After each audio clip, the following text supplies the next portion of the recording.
Merci d'être là pour cette troisième interpellation.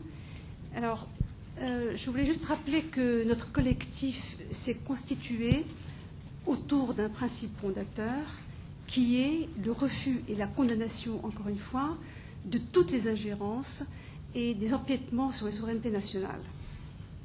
Ce collectif s'est assigné pour tâche de dénoncer toute politique d'ingérence, et qu'elle soit d'ailleurs d'ordre militaire ou non, de la part des puissances du bloc occidental vis-à-vis des pays tiers plus faibles en armes, et donc toujours sous couvert d'un principe qui n'est absolument pas reconnu dans le droit international, qui est celui du devoir de protection humanitaire.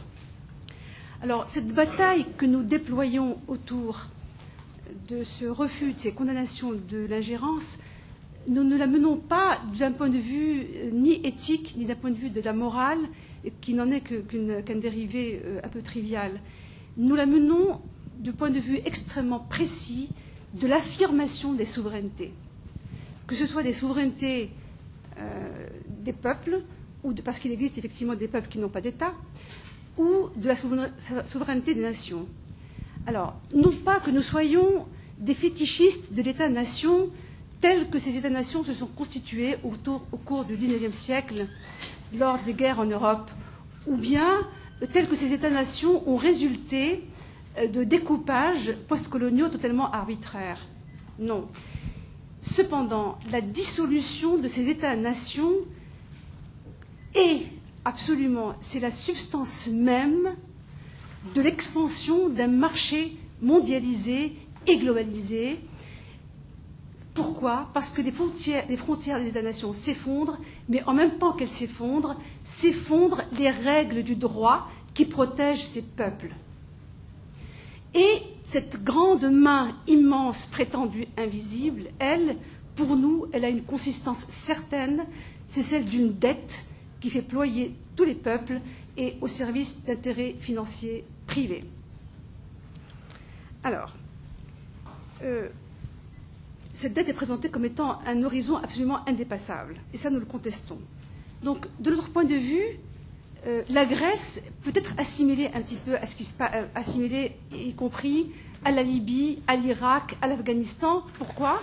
Parce que c'est considéré comme une périphérie qu'on va livrer à la prédation des firmes financières, des firmes qui vont exploiter les mines, les ressources minières, des ressources des énergies fossiles, et également prédation pour les firmes qui disséminent à la fois les OGM, les pesticides, et qui, en plus, distribuent des médicaments pour traiter des maladies qu'ils ont contribué à créer.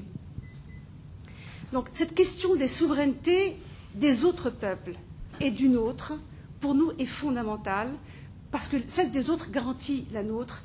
Elle est le quotidien de milliards d'individus, et elle constitue donc un problème majeur pour l'avenir de l'humanité. Quelques-uns des membres de notre collectif étaient présents en Libye quand a eu lieu ce déversement torrentiel de désinformation, où était dit au cerveau rendu disponible que un massacre hors norme avait eu lieu en Libye par un gouvernement irresponsable et qui, de plus est, était secondé par des mercenaires barbares. Évidemment, il témoigne, il n'en est rien. Effectivement, nous sommes tout à fait accoutumés au fait que les JT se déroulent parce qu'ils sont conçus, organisés et produits exactement comme des feuilletons, à ce que donc ils aient un certain rythme, une certaine couleur, qu'ils suscitent en nous des émotions, sûrement celles d'une compassion et d'une indignation vertueuse. Dans le cas de la Libye, nous ne sommes pas simplement dans le cadre un peu habituel de la manipulation d'opinion exercée par les belligérants de façon habituelle. Non. Ce ne sont pas les cauveuses qui ont été débranchées à Kuwait City. Ce ne sont pas les faux charniers de Timisoara. Il ne s'agit pas non plus d'agiter la fiole prétendument pleine de poudre blanche à la tribu de l'ANU. Pour ce qui concerne la Libye, je crois que nous sommes arrivés à un stade quasiment ultime de l'industrie de l'information. Pourquoi? Car les manifestations des foules en liesse à Tripoli qui étaient censées célébrer le départ de Kadhafi, eh bien ces manifestations, elles étaient filmées dans un décor produit dans des studios télévisuels d'une chaîne satellitaire, Al Jazeera, à Doha, au Qatar. Autrement dit, au stade de ce capitalisme tardif, le réel n'a aucune espèce d'importance. Il n'y a aucune distinction possible entre le réel et la fiction. Nous disons non. Quand bien même un fait réel ne constitue pas à lui seul la vérité, il en est une partie. Et je voudrais dire à cet égard une citation de Orwell, qu'il a faite en 1944, et qui disait que le plus terrible dans les systèmes totalitaires, ce ne sont pas les atrocités commises, parce que les atrocités commises sont commises pas seulement par les systèmes totalitaires, c'est qu'il n'y a plus de vérité objective, qu'il n'y a plus ni passé ni avenir. Et ça, c'est terrible pour nous. Nous, en tant que collectif, nous refusons absolument que le sol du réel se dérobe sous nos pas. Et nous disons que l'allégation qui a été faite pour autoriser les puissances occidentales à aller détruire la Libye et disséminer partout, en Afrique, et surtout dans l'Afrique subsahélienne, les armes, les hommes qui vont installer des guerres civiles, donner lieu à des sécessions et surtout donner lieu à l'immigration de millions d'individus, mais ça, nous sommes contre. Nous clamerons cela. Et donc, je vais maintenant vous lire la première série de questions et d'interpellations que nous faisons en regard de ceux qui souhaitent nos voix pour être nos représentants. Madame la candidate, Monsieur le candidat, est-ce que vous approuvez la propension des puissances occidentales, et dont la France fait partie, de répandre une démocratie selon leurs normes dans des pays qui ne demandent rien, qui sont soumis à une occupation et dans lesquels sont installés des conflits armés, ou encore en décidant pour eux de l'issue d'une consultation électorale comme cela a eu lieu en Côte d'Ivoire. Êtes-vous contre cette forme d'ingérence dans les anciennes colonies, tenues bridées par une dette effroyable et souvent odieuse, une dépendance économique et une présence militaire qui assure la police entre tendances politiques en faveur de l'ancienne métropole? Est-ce que vous vous opposez de façon résolue à cette honte résiduelle que constitue la France-Afrique? Soutiendrez-vous les conclusions de la commission parlementaire française sur l'épuration ethnique génocidaire au Rwanda et conduisant au jugement des hommes politiques français responsables de ce crime d'État? Êtes-vous prêt à soutenir la création d'une commission parlementaire qui puisse enquêter sur les conditions réelles et précises de la manière dont la France s'est ingérée en Libye? Les peuples d'Afrique du Nord s'étaient soulevés contre les régimes dictatoriaux que soutenaient les puissances occidentales. Est-ce que l'émission de la France et des puissances occidentales en Libye ne constitue pas un coin enfoncé entre l'Égypte et la Tunisie pour faire tourner court ces révolutions dites arabes? Enfin, allez-vous approuver l'aberration que la France continue de soutenir par voie diplomatique, ou bien, semble-t-il, en envoyant des agents les visées de la destruction de l'État syrien, à l'instar de ce qui s'est passé en Irak, en sachant pertinemment les catastrophes prévisibles humanitaires auxquelles cela va conduire? Je vous remercie.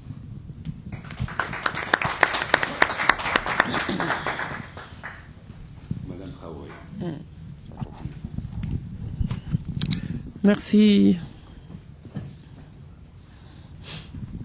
Merci beaucoup et je vous suis très reconnaissante de me donner cette occasion de prendre la parole ici en nous adressant à des acteurs et des actrices politiques qui la plupart du temps n'ont pas conscience de la prolongation de la politique intérieure de la France, parce que il est parfaitement clair que la politique étrangère des puissances occidentales ont un lien direct avec les enjeux politiques, économiques internes.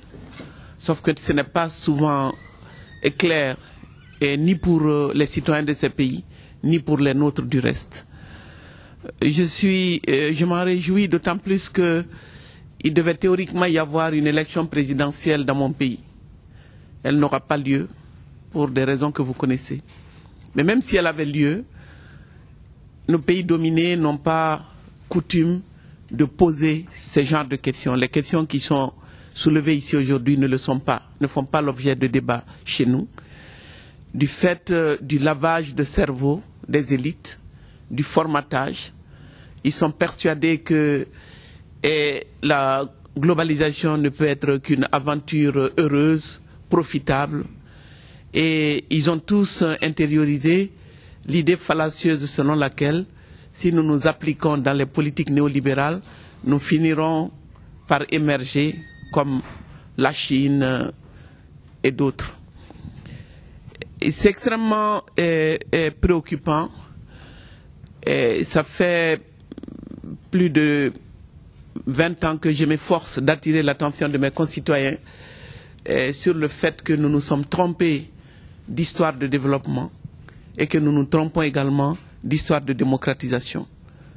Mais c'est extrêmement difficile pour les dominés, l'aliénation culturelle aidant, de réaliser que, en guise de développement, ce sont les développeurs qui se sont développés.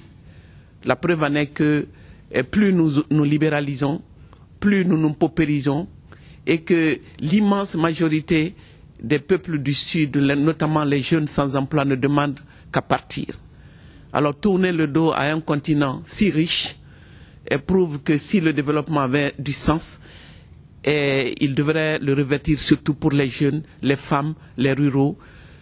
Et lorsque, dans mon premier essai, dans les années 90, j'ai soulevé la question de la dette de l'Afrique, c'était dans un contexte où ces sujets étaient pratiquement tabous, parce que le Mali est un pays assez spécifique. Je peux dire que c'est un cas d'école. C'est pour ça que ce qui s'y déroule aujourd'hui ne me surprend pas outre mesure. Et beaucoup de gens n'ont pas vu venir, mais c'était clair que nous sommes en danger depuis longtemps. On est en danger lorsque ce sont les dominants qui vous félicitent, qui saluent les efforts fournis. C'est ce qui s'est passé et lorsque, en 91, le peuple malien s'est soulevé, parce que nous, c'est pas le printemps arabe, je ne sais pas s'il faut l'appeler l'harmattan, en tout cas, il s'est passé quelque chose qui ressemble un peu à ce qui se passe aujourd'hui en Tunisie et en Égypte. C'est pour ça que je me suis dit que quand je regarde nos frères du Maghreb, j'ai des inquiétudes. Et parce que la division et l'art de diviser pour régner marche tellement bien que peu de gens attachent du crédit aux efforts de démocratisation en Afrique subsaharienne, alors que nous avons été les premiers, après le discours de la Baule, qui est une sorte de conditionnalité politique qui consistait à dire démocratiser ou alors vous n'aurez pas droit à l'aide publique au développement. Donc chacun de nos pays s'est mis à démocratiser, entre guillemets, c'est-à-dire à organiser des élections. Et nous, on a été l'un des pays de la sous-région à engranger le maximum d'argent, précisément parce que nous croyons, en tout cas, l'homme de la rue et une certaine élite a fait croire que élection égale démocratie. Donc nous avons fonctionné sur ce mode pendant 2 décennies. Ça n'a dérangé personne. Et nous qui étions en train de dire attention, et vous n'avez vu, avec le régime militaire de Moussa Traoré, vous n'avez vu que la partie visible de l'iceberg. Le reste, c'est-à-dire la responsabilité, la lourde responsabilité du FMI, de la Banque mondiale et de l'Union européenne dans la destruction du tissu économique. Parce que aller dire à un pays sahélien et enclavé comme le Mali, entrer dans la compétition alors que nous n'avions que le coton et que le prix de ce coton Ce n'est pas nous qui décidons du prix de ce coton. L'histoire du coton est la parfaite illustration de la trahison des peuples du Sud, notamment les paysans. C'est ce qui nous est arrivé. Nous avons également l'or, le Canada, l'Afrique du Sud, certains exploitent l'or, mais dans l'opacité la plus totale.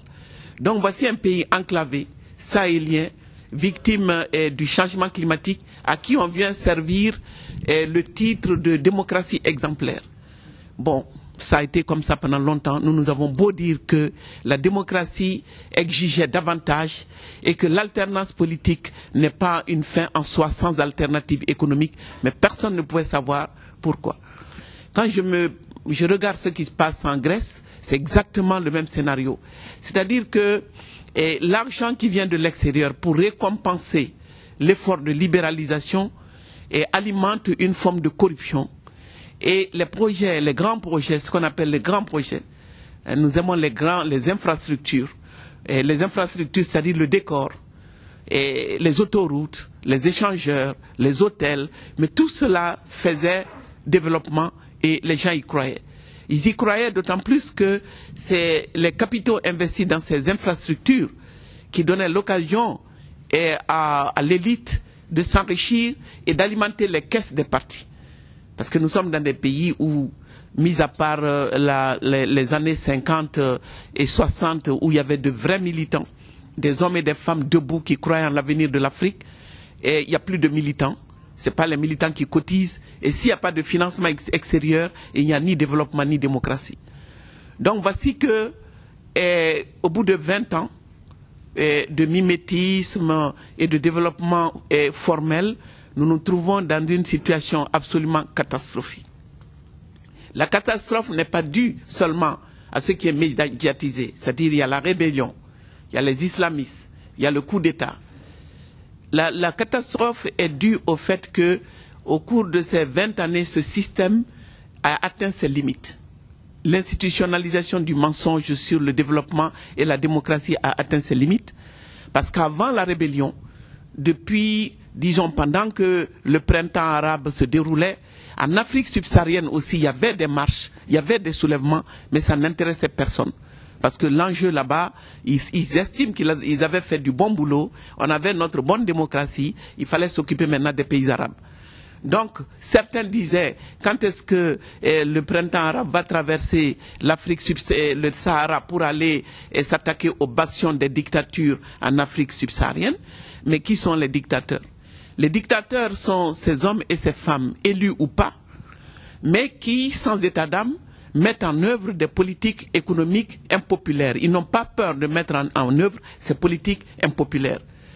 Par la suite, ils en deviennent des mal-aimés, ils tombent. Mais au moment où ils tombent, comme dans le cas de Moubarak et Ben Ali, ceux-là même qui ont dit c'était les meilleurs, retournent vers ces Kazakhs et prétendent qu'ils sont du côté des peuples. Alors c'est pour ça qu'à notre grande surprise, nous on regardait avec stupéfaction ce qui se passait dans la partie nord du continent. Avec, en plus, disons, le racisme.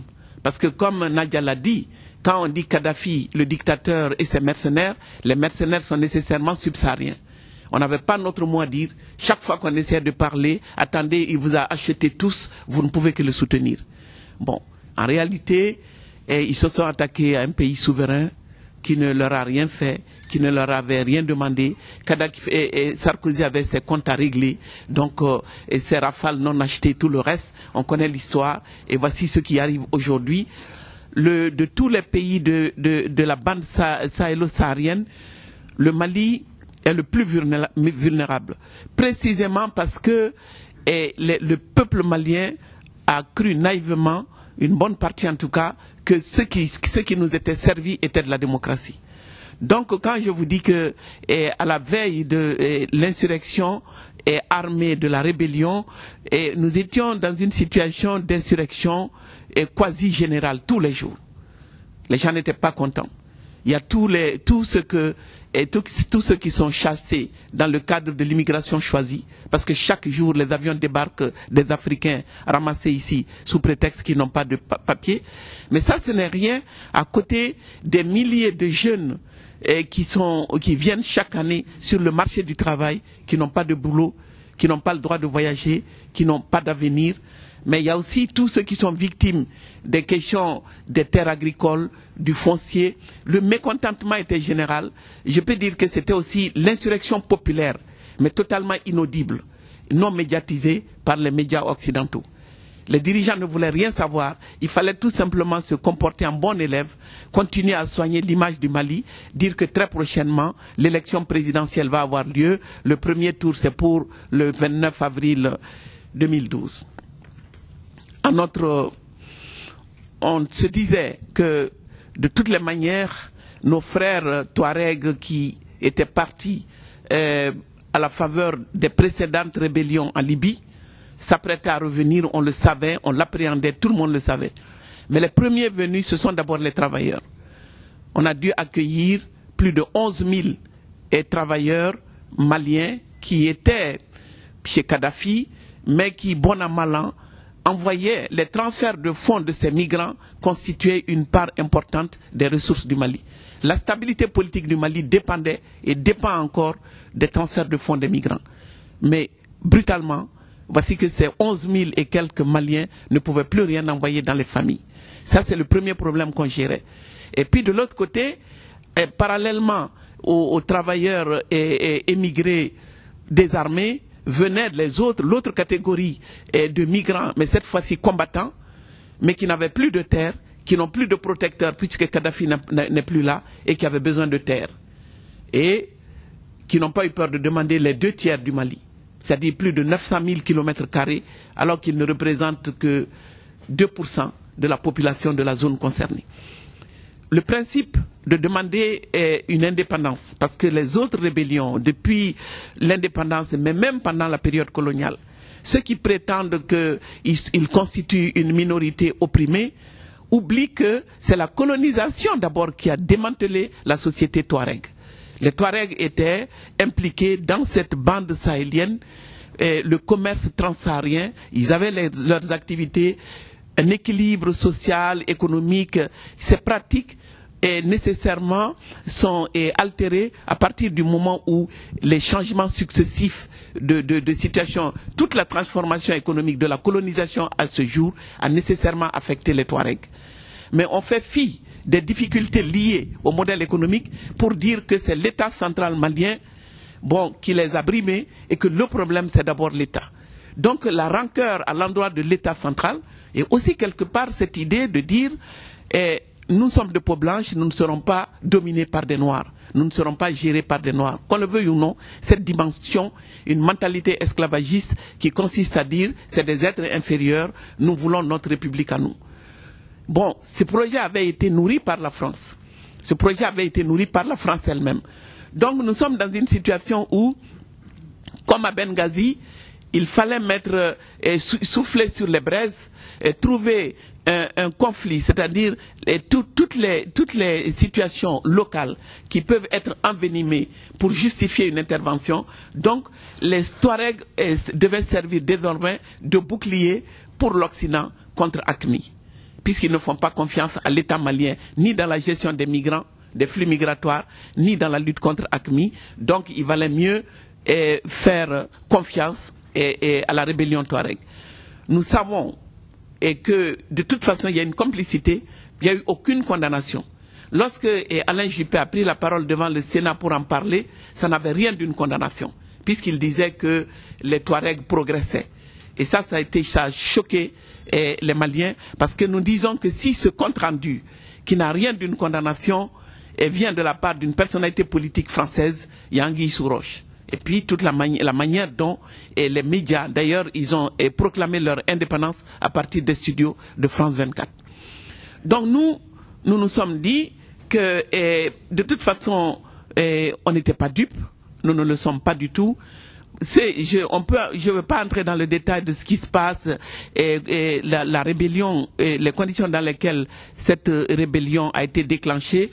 Cette rébellion, différente des autres par sa supériorité militaire et qui découle de la destruction des arsenaux libyens, et qui fait qu'aujourd'hui, le Mali, qui n'a strictement rien fait pour mériter cette situation, est présenté aujourd'hui comme État qui a failli, des gens incapables de gérer.